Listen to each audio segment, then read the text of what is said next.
I'm honored to speak with Dr. Ernest Grant, the 36th president of the American Nurses Association. Dr. Grant has more than 30 years of nursing experience and is an internationally recognized burn care and fire safety expert. In addition, he is an adjunct faculty member at the University of North Carolina at Chapel Hill School of Nursing, where he works with undergraduate and graduate nursing students in the classroom and clinical settings. In 2013, he received the B.T. Fowler Lifetime Achievement Award from the North Carolina Fire and Life Safety Education Council for making a difference in preventing the devastating effects of fire and burn industries and death within the state. In 2002, President George W. Bush presented Dr. Grant with the Nurse of the Year Award for his work treating burn victims from the World Trade Center site.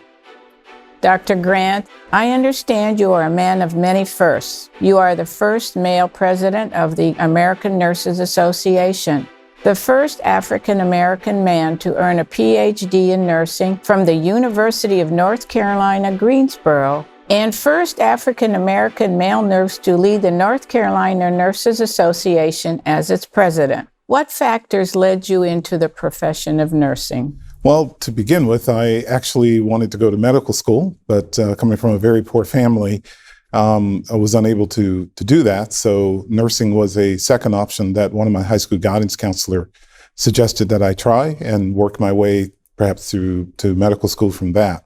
But about 6 months into my nursing program, I forgot all about medical school and decided that nursing was my calling. Your expertise is in burn care and fire safety, which is amazing. You were also among the healthcare workers treating 9/11 victims. Why are you passionate about this area of concentration? I actually got into burn care because of my affiliation with a community organization that funded our burn center. And when I moved to Chapel Hill to begin to work on my degree, I figured, well, why not work at a place that, that would also augment the community organization that I belong to. I had planned to just stay for about a year, and 36 years later, I was still there. And I became quite interested because I recognized the devastating injuries that burns could cause and how it could change someone's life in just a few seconds, and realized that a lot of the things that people were doing that caused those injuries could be prevented. So that started my career in burn prevention and fire and life safety education. In addition to the nursing shortage, we are experiencing a loss of knowledge and expertise because so many nurse educators and nurse practitioners are retiring baby boomers. How do you see education improving both shortages? Well, I think education is very crucial because obviously as healthcare changes, we're going to need nurses who are very astute and educated to provide the care that's going to be needed. If the faculty are retiring, perhaps look at the possibility of increasing salaries for people who want to go in to become faculties.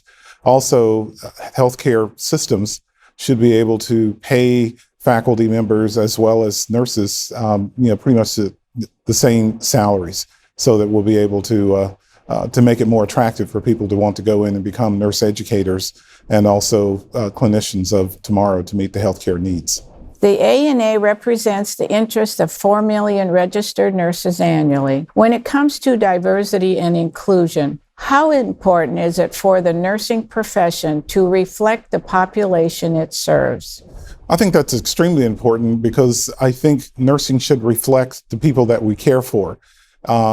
Studies have shown that obviously when you look up and perhaps you see someone of your ethnic background, your gender, and et cetera, that it does help as far as your being able to improve or get better a little bit faster as a result of that.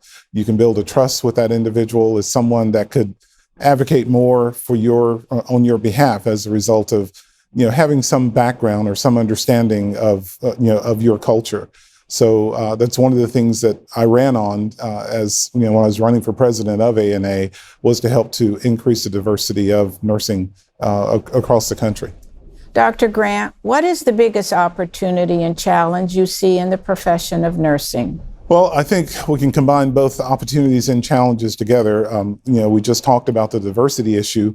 That is definitely one, not only for when thinking about ethnicity, but also gender. One of the things is to try to get more men into nursing. And I believe that starts at the middle school or high school level, where we can try to get guidance counselors to steer more of their male students towards the nursing profession.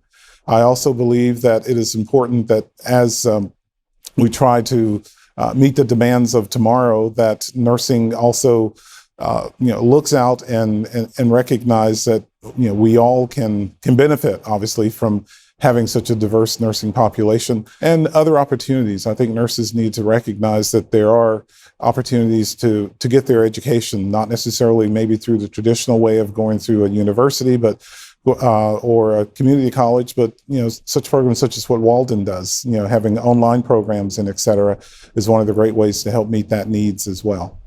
From your experiences and the challenges and successes you've achieved throughout your time in the nursing profession, what is the most important piece of advice you would like to give our nursing graduates?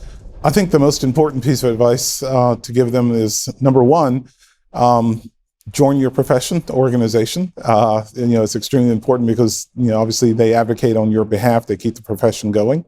I think they need to become politically savvy and to understand that decisions that are made in Washington, D.C. or at their state capital or locally, how that may affect their ability to practice, whether they're an advanced practice nurse or not. It may affect the ability of the patients that they care for to have access to care. So as advocates, we need to be aware of that. I think the other thing is that they need to volunteer for campaigns, serve as that healthcare expert. Most politicians, they're not that familiar with healthcare. So who better than nurses who take care of people in all areas of healthcare to serve as that expert for them? And I think finally, they should also go to those town hall meetings and talk with the politicians and address those particular issues so that they can again see that nurses are out there on the forefront to be able to continue to advocate for health and for those that we care for. Wonderful advice for future nurses and graduates. Thank you. Dr. Grant, it has been an absolute pleasure listening to your insights. Thank you for all your hard work in advocating for nurses nationally and beyond. Thank you. It's a pleasure speaking with you.